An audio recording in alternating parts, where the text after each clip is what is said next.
आध्यात्म तथा दर्शन की ऊंचाइयां छूने वाले भारत में यदि यान तथा विमान जैसे अनेक विविध यंत्रों की परिकल्पना रखी जाए तो यह सिर्फ और सिर्फ एक फेरी टेल जैसा लगता है। लेकिन apart from archaeological and historical research gap, अगर हम राजा भोज के सम्रांगण सूत्रधार के आधार पर एक हाइपोथेसिस सोचें तो यहाँ हमें बहुत ही उन्नत ट्रेसेस मिलते हैं। इस ग्रंथ में हमें न केवल सामान्य विमान तथा जलयान मिलते हैं, बल्कि कौतुक करने वाले तथा प्रदर्शन करने वाले अनेक यंत्रों का वर्णन मिलता है। यहाँ तक सूर्य की गति को दिखाने वाले एक ऐसे यंत्र का वर्णन भी मिलता है जिसे सी में प्लांट किया जाता था। गोलश्चसुते विहितः सूर्यदीनां प्रदक्षिणं परिभ्रांत्यहोरात्रं ग्रहाणाम दर्शयन् गतिम, जिसका हिंदी अर्थ है कि अब सूर्यादि गति को प्रदर्शित करने वाले गोल भ्रमण यंत्र का वर्णन करेंगे, जिसके लिए क्षीर सागर यानी स्वच्छ जलाशय के मध्य में सुंदर सी शेषनाग की शैया तुल्य गोलाकार रचना करनी होगी। इस गोले के मध्य में सुई या कांटे को इस प्रकार नियोजित किया जाए जो सूर्य इत्यादि ग्रहों की गति के अनुसार ही चलित हो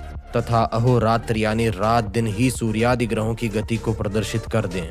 और फिर इसी क्रम में आगे प्रति नाड़ी योजन भर दूरी तय करने वाले चालक यंत्र तक का वर्णन है।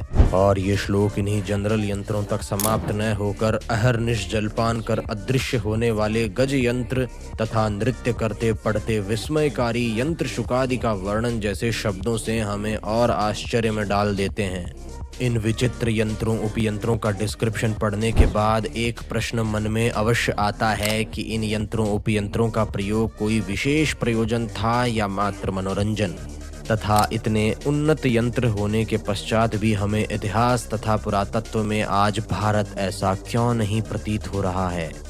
अगर सम्रांगण सूत्रधार के इन यंत्रों पर विस्तृत रूप से आप वीडियो चाहते हैं तो हमें कमेंट करके ज़रूर बताएं। धन्यवाद।